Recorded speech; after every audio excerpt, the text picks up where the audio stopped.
hope and love. Where do I find it in this crazy old world? I need strategies, strategies for living radio. Your dose of radio rehab. Strategies for living radio.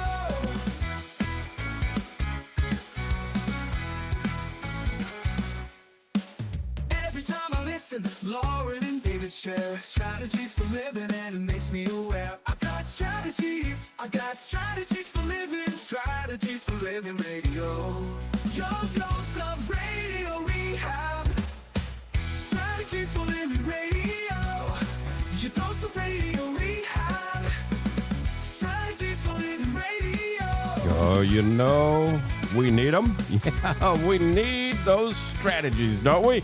Those strategies for living. So are you ready? You ready for your daily dose of radio rehab? I'm trusting that I'm ready. Yeah, well, I think, yeah, that's a good way to put that's a good way to put it today, given you already know who our life strategist is and what we're going to be talking about. Can you imagine experiencing the other side, slipping into death, not once but twice, and coming back to be able to talk about it? Our life strategist floated above her lifeless body. She watched nurses scramble, unable to find a pulse, and then she had a divine encounter with none other than Jesus himself, and pages from her past just flipped like a book until stopping at the moment that shaped her soul. Childhood tragedy involving her brother, a shotgun, and a haunted house. We've got a lot to cover today. There's a lot to unpack there. Yeah. Well, the main thing is death wasn't the end. Right. Obviously. Yeah. It was the beginning. It was the beginning of a mission for Nancy Frecka, and that mission led her to write a book. We're going to talk about it with her today. It's called God Says You Can Trust Me. These are some of my favorite conversations because, you know, people who have these near-death experiences, they're all very unique. Yes, they are. And yet, yeah. they come back with some very powerful threads in common. Yep. And they have very important things to share with us who are still living, to remember and to know while we're still living. Absolutely. Right? And so that's on tap today here on Strategies for Living. Nancy Frecka is our life strategist. Folks, thank you for tuning in.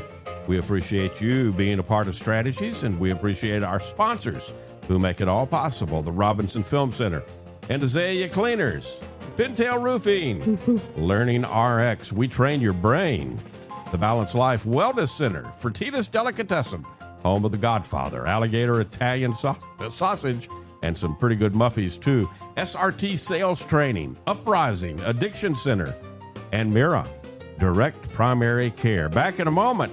God Says You Can Trust Me. I like it. That's today here on Strategies.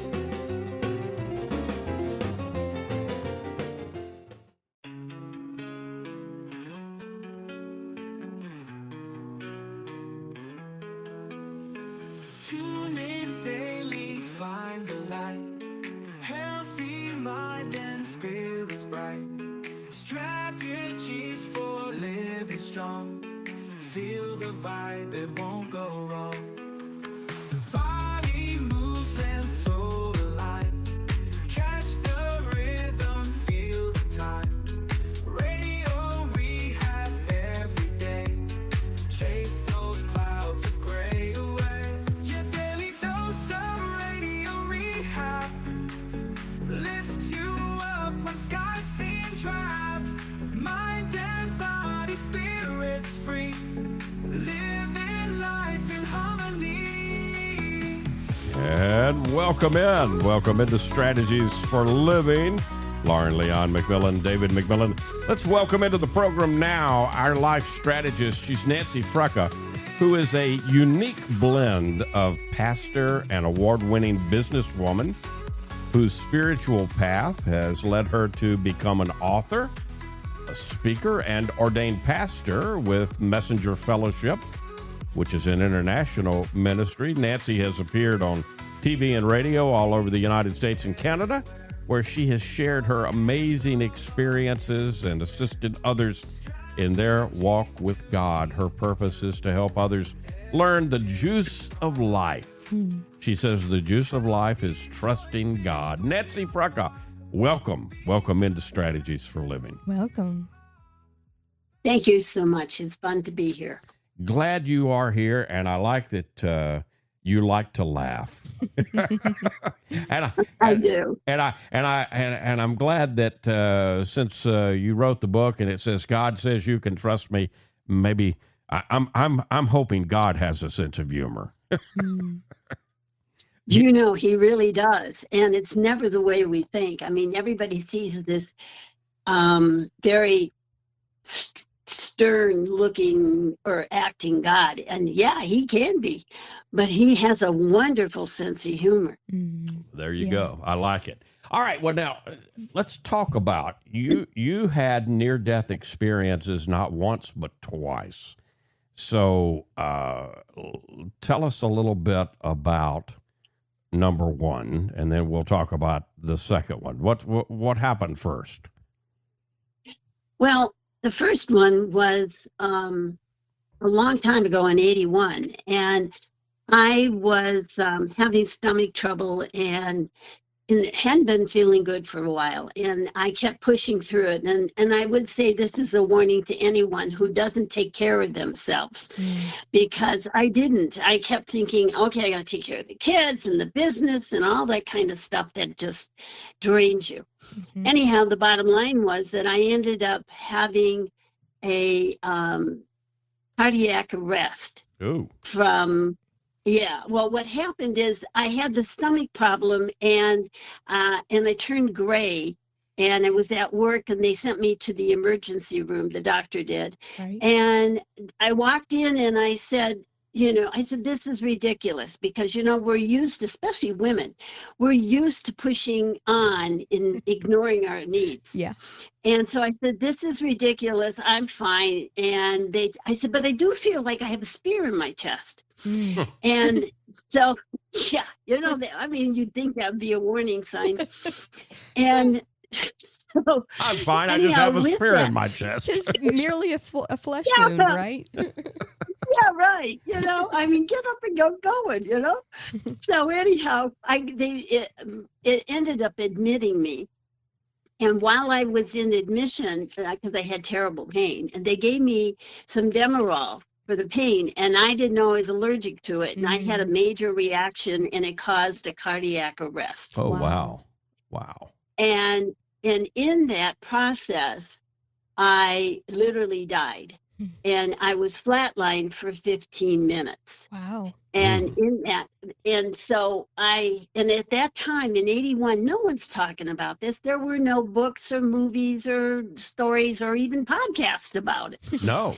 And no, nobody's talking about it. I didn't know that's what this was called. I just knew the experience I was having. And so I floated out of my body, and I'm watching them. This is like watching a TV show, and there's no emotion, no fear, nothing like that. And I'm watching them. The doctors say, scalpel to the nurse, and she dropped it. He cussed her out. And she handed him another one, and he cut me open and stuck a tube in me. And then I floated out of the room into a tunnel. Now, in today's world, we have words for these, but in those days, there were no words for this. This was strictly amazing experience. Right. And so I'm in the tunnel, and I want everybody to know there's no fear. There's nothing like that. It's just total peace. And as I floated out into the tunnel and went further in it, I saw this little bit of light. And when I saw the light, I started to feel some love. And then as I moved into the light, as I got closer and closer to the end of the tunnel, and I saw this light and felt this light, the love was amazing. And there were all these spiritual beings, and I call them that because people want you to identify them, and they don't look like what we look like here. Right. And so rather than get into the detail of that, I thought, okay, let's just call them spiritual beings, because some you know and some you don't, and Right. they're greeting you and welcoming you. Mm. And the love was incredible. And they parted. And then Jesus came to me and took me by the hand to the light love of the Father, Mm. Father God. And first of all, when they parted and Jesus came to me, the love that he had or has, it just will blow you away. I mean, it's off the Richter scale. There's no way to describe It's that in kind other of words, love. what you're saying is it's that level of love is indescribable in human language or human words. Exactly. Hmm. Absolutely. Because we are conditional. I don't care how much you love your kids, your husband, or whoever. We don't know unconditional love. Mhm. We've never experienced it. We know love, and we think maybe our love is really great. But when you've been with the love of Jesus, there's no comparison. It's just amazing. And Now, he took me by that. how long Go did ahead. you and Jesus hang out with each other? How long? Well, I was flatlined 15 minutes, and this is documented. I was in the hospital, so this isn't me making it up or trying to Right. figure it out. Right. I was flatlined for 15 minutes. Wow. And so when Jesus took me by the hand to the light and love of God, I thought the love that Jesus had was incredible and undescribable. Well, it got even bigger, and there's no way to describe bigger. And it's just amazing. And what I saw was this glow of beautiful light.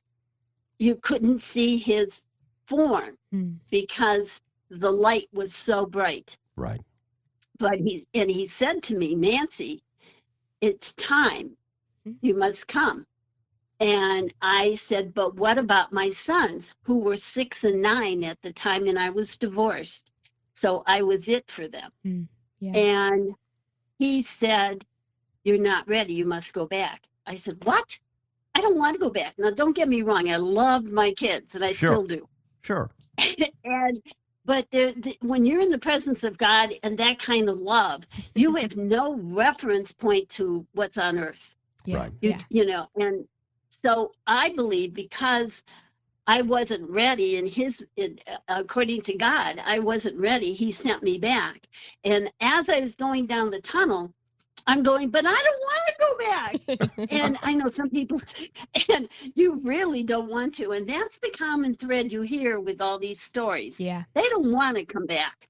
Right. The love, when you've experienced that kind of love, there is nothing better. Mm-hmm. Yeah. Absolutely nothing. And so as I went through the tunnel and coming back, and I came back in my body, and to describe it, it was cold, but it wasn't even registering. They bury people in the old days because they couldn't get a breath or a response. And that's how I was. There was nothing there. Right. No blood pressure, nothing. And I'm laying on the bed, and they say the first thing or the last thing to go is your hearing, and the first thing to return is your hearing. And that is true, because when I came back to the right side of my bed, I heard what sounded like garbled.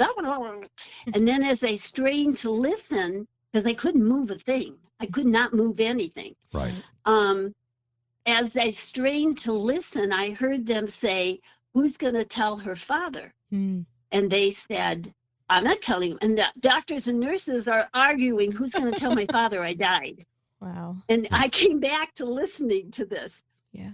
Wow. And they don't want to tell him.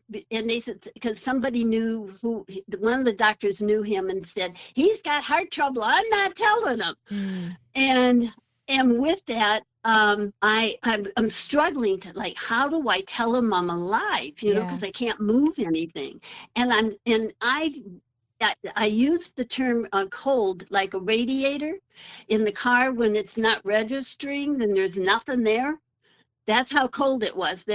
I mean, it was beyond. I've been in shock. I know what that's like. This is beyond cold, that kind of cold. And I couldn't move anything. And so I'm laying there trying to figure out how can I let them know I'm alive. And of course, I didn't know what was going on with the doctors and nurses because I couldn't see or hear. I could just hear that. Right. And then I heard a beep. Ah. And here they had still had me hooked up to the monitor. And I heard another beep. It was beep.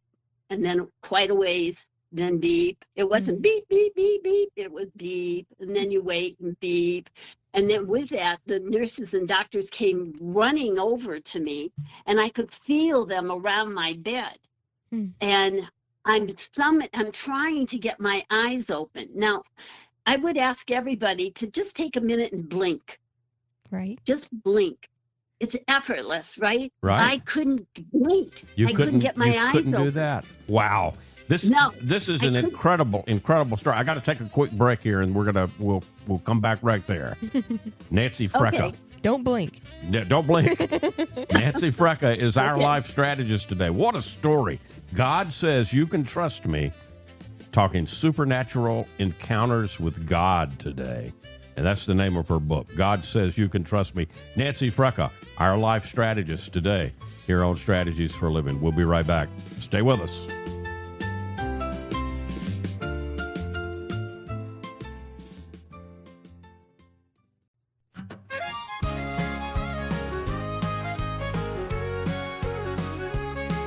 We all have problems every day. We all need help along the way. We need strategies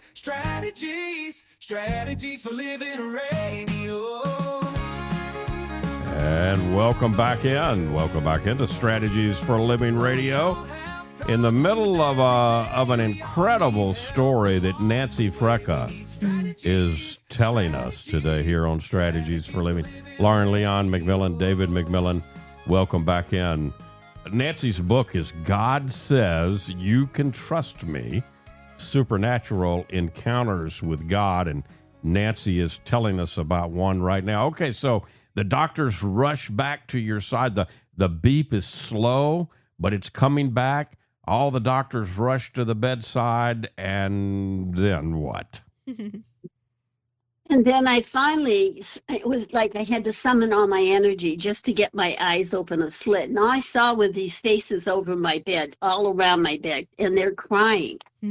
And my brain is going, what's going on? My spirit knew exactly what was going on. Yeah. And so with that, I was in critical condition for several days. Sure. The next day, the doctor walked in, and he said, "You scared the hell out of us."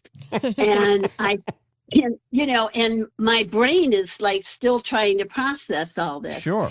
And he said, and so I said, "Well, you shouldn't have talked to your nurse like that." Oh. And he said, "What do you mean?" And I said, "When you cut me open, before you did that, she dropped the scalpel and you cussed her out."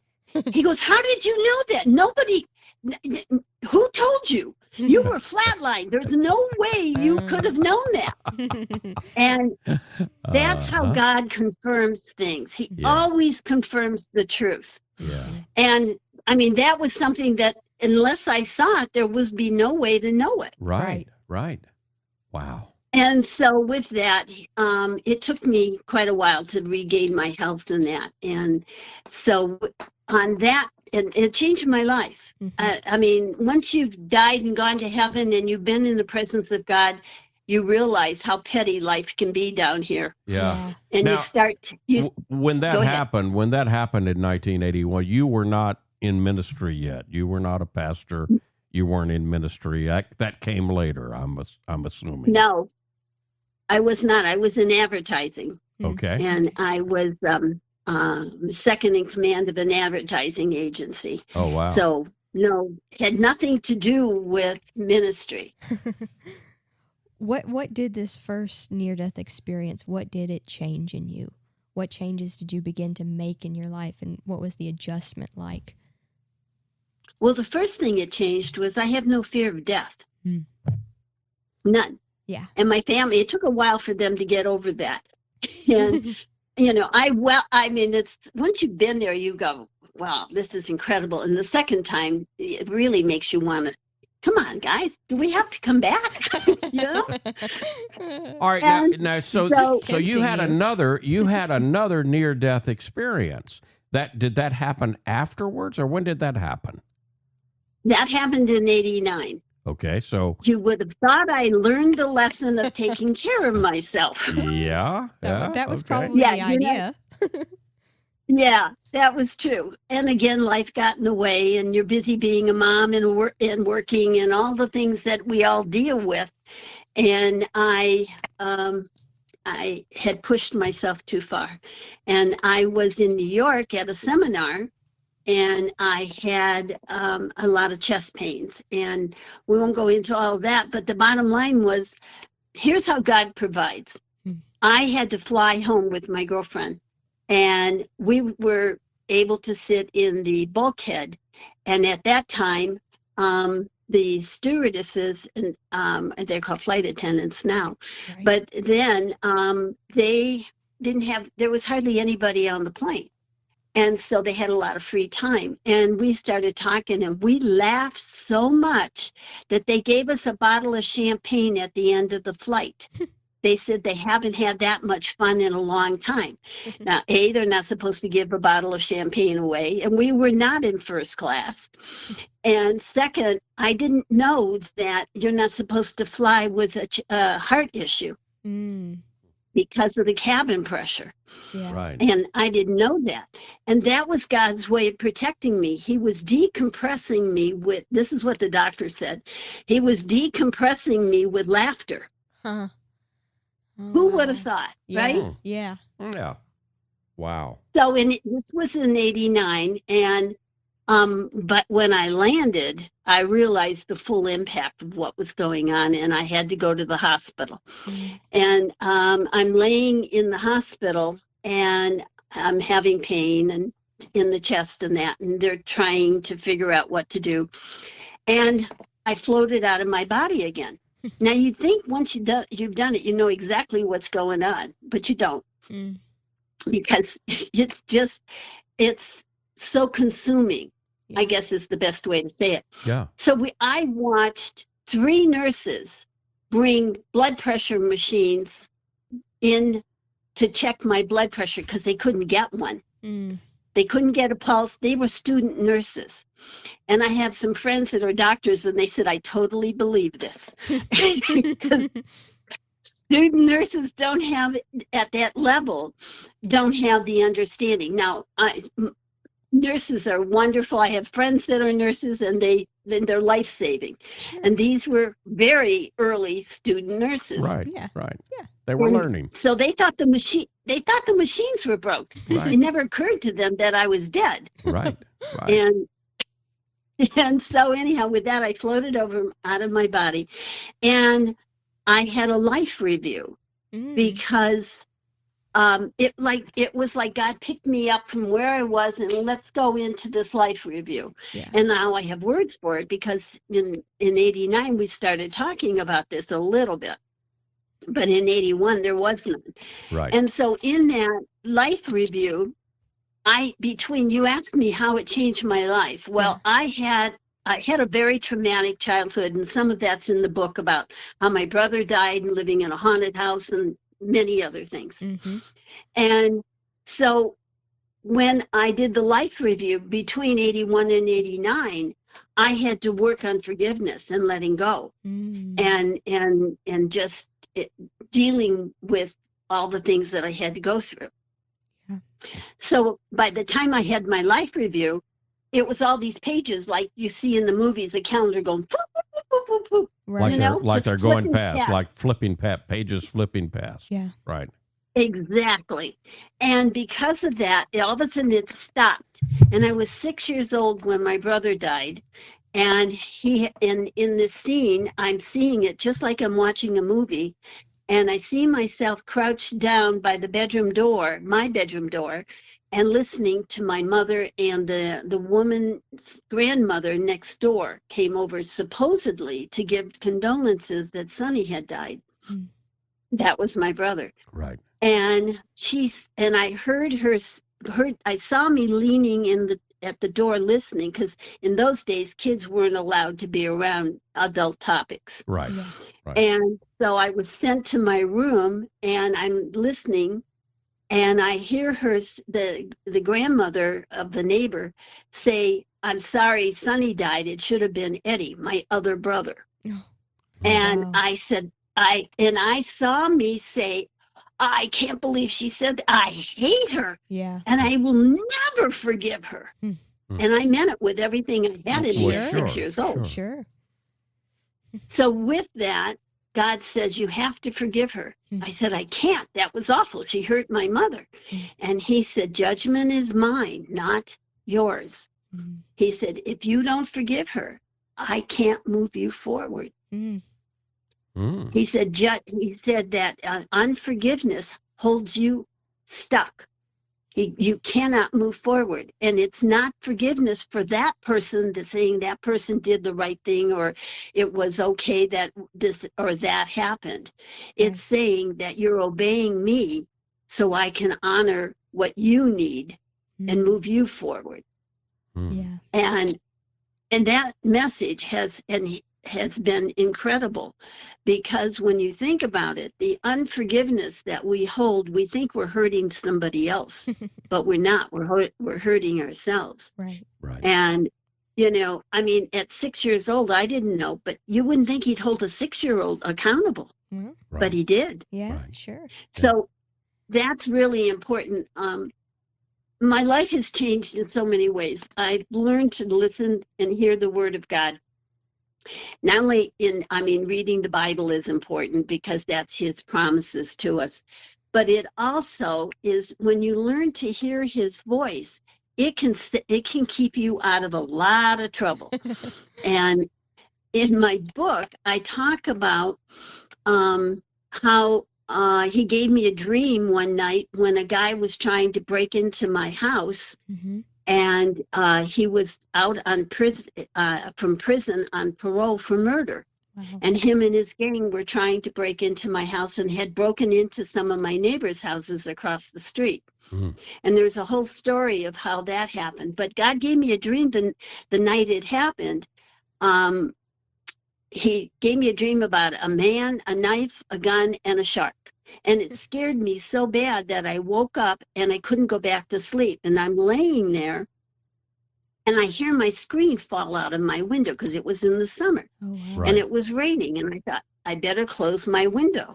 Well, my bed was in front of the window. And so as I got up on my knees to pull the window down, it wouldn't go. And you know how you're in a stupor when you're awake, but you're not? Yeah, Right. yeah. In between. And Yeah. So I went to close the window, and it wouldn't go down. And then I looked, and there's hands pushing it up. These two hands are pushing the window up. He knew I was there, and he didn't care. Wow. And he kept opening the window. And I jumped back, and all I could do was scream, "Oh my God, oh my God." And I let out this sound that I can say it sounds like a gorilla, but who knows what it really sounded like. But the guys across the street, through the rain, because my bedroom was at the back of the house on a 2-story home, and they had been robbing my neighbors across the street, and they were loading. What they did is they break in through the dining room window, because most 2-stories didn't have a bedroom downstairs. Yeah. Right.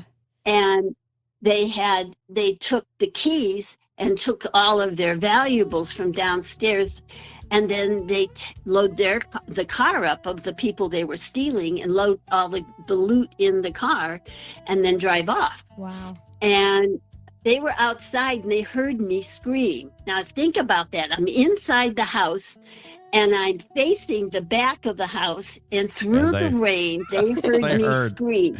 I'd say that was a scream that got some people's attention. I got to take a quick break here, Nancy. Again, we'll come back. We'll join the story right there. The book is God Okay. Says you can trust me. Nancy Frecka is relating what the incredible things that have happened to her and why we need to focus on forgiveness and not be afraid. That and more with Nancy Frecka today on Strategies for Living. We'll be right back.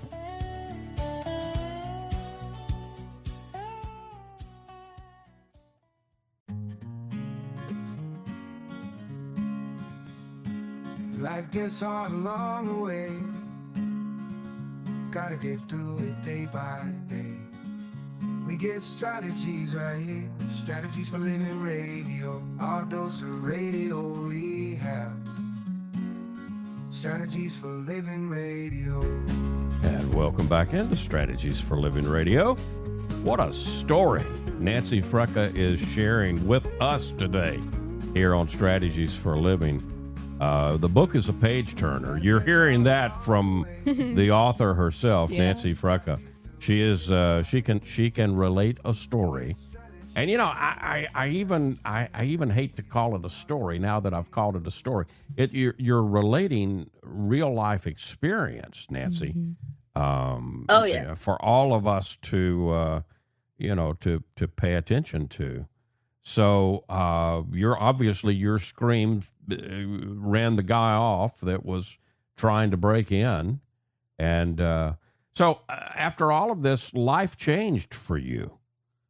You decided to make some big time life changes.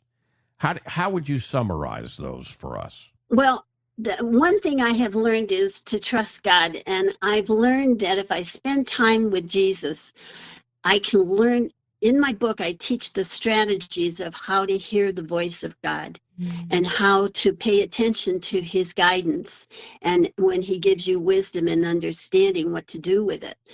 And I do that through my experiences that I've had. And, we all call them stories because, there's true life stories, but then nevertheless, it's an experience that I went through. Right. And for me, knowing that God is my source for everything. He's told me at times to get off the freeway and there was a major accident. He's told me, I got to tell you this. Yesterday, I lost my cell phone. I couldn't find it. Okay. Turns out I left it at Kohl's. And but I didn't, at the time, I didn't know where it was. Yeah. I'm praying and I hear the voice of God say, it's fine, it's safe.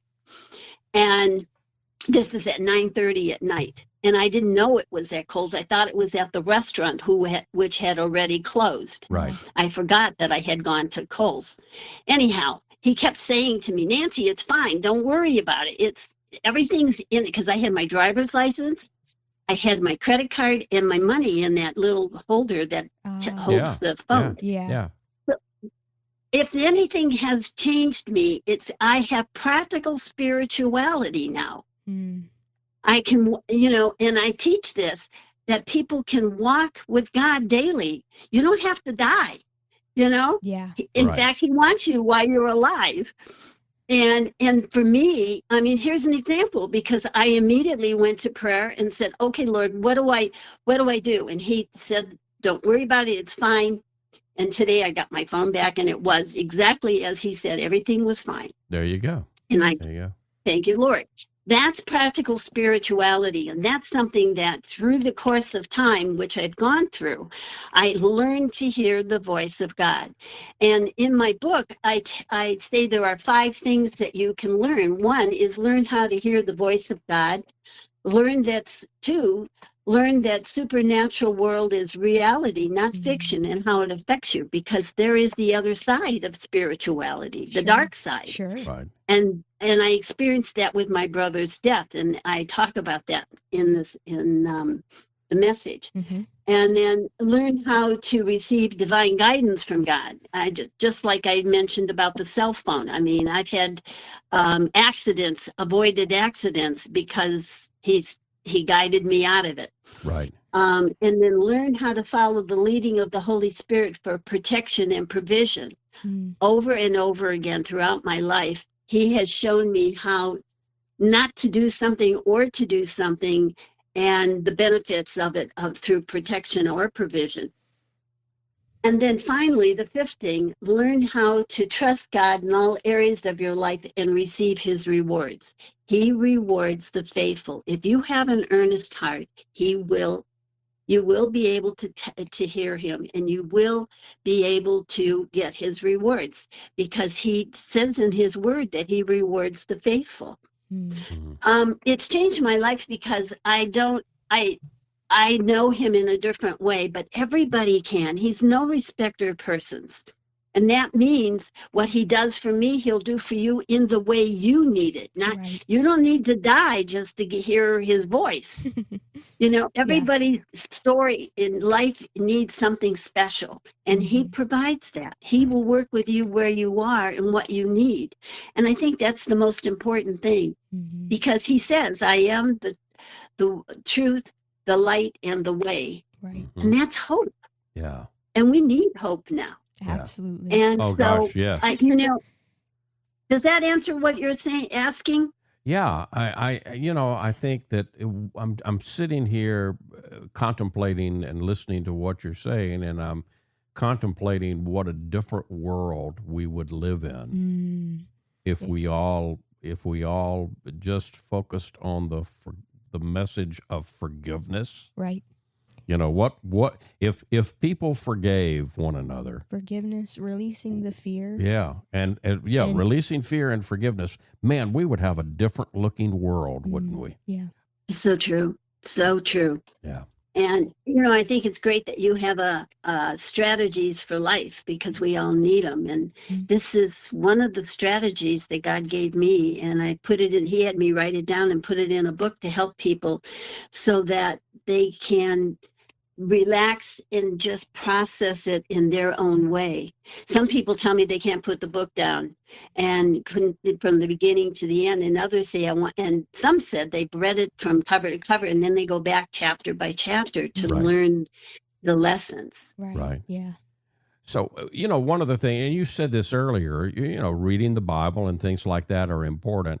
But what I'm getting from your book is that the real, what all of us really needs to do is something that Jesus said over and over: the kingdom of God, the kingdom of heaven is within. And it sounds to me, Nancy, that you have learned to go within. I don't want to put words in your mouth, but that's what it's sounding like to me. Well, when you spend time with God, you have to get quiet. And you have to listen. Yeah. And, I've heard him audibly, but it's very, very rare. Most of the conversations are just in my heart. Right. And he speaks to your heart. And if you listen and you're sensitive to it, you can hear it. It takes practice and even now I always question, did I really hear that? Okay. And then you got to look for confirmation. Yeah. He will always confirm it. Yeah. Just like when the robber, that gang was trying to kill me, and he told me what to do and how to do it to stay safe. Right. And, it was several months of going to trial and being threatened and my kids and everything. Yeah. And, and he told me what to do. And it's really hard to listen when you're scared. Yeah. And I was scared. And you were scared. Yeah. And, well, yeah. And so one of the things you can do, folks, is read God Says You Can Trust Me. You can also go to Nancy's website, godissupernatural.com, and she speaks and does seminars and healing and prophetic ministry. All of that you can find out at godissupernatural.com. But get the book, God Says You Can Trust Me, wherever you buy books. Nancy Frecka, she's our life strategist today. We'll be right back to wrap up here on Strategies for Living. Stay with us.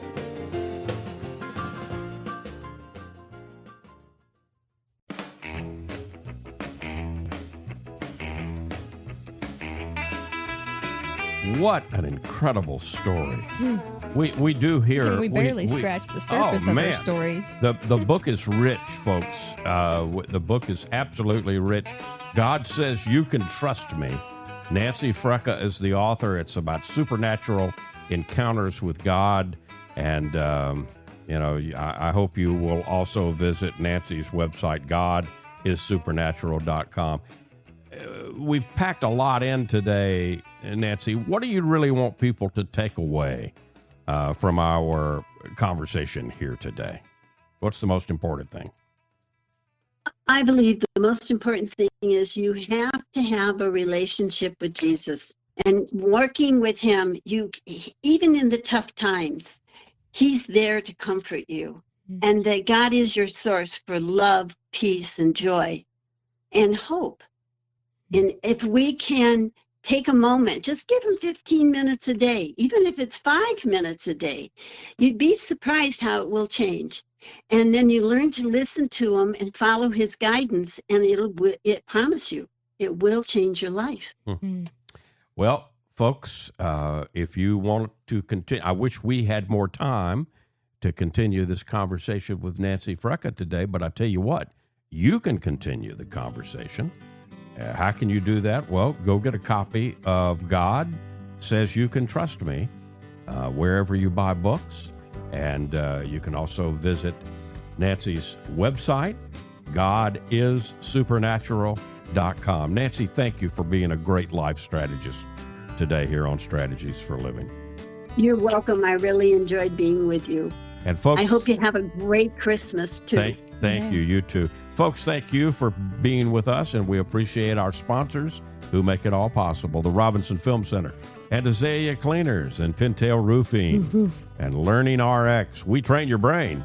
The Balanced Life Wellness Center, Fertitta's Delicatessen, home of the Godfather, Alligator Italian Sausage, and some pretty good muffies, too. SRT Sales Training, Uprising Addiction Center, and Mira Direct Primary Care.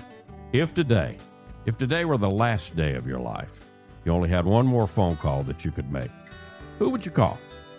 What would you say? And why are you waiting? Make the call. For Lauren Leon McMillan and for Nancy Frecka, I'm David McMillan. See you next time right here on Strategies for Living.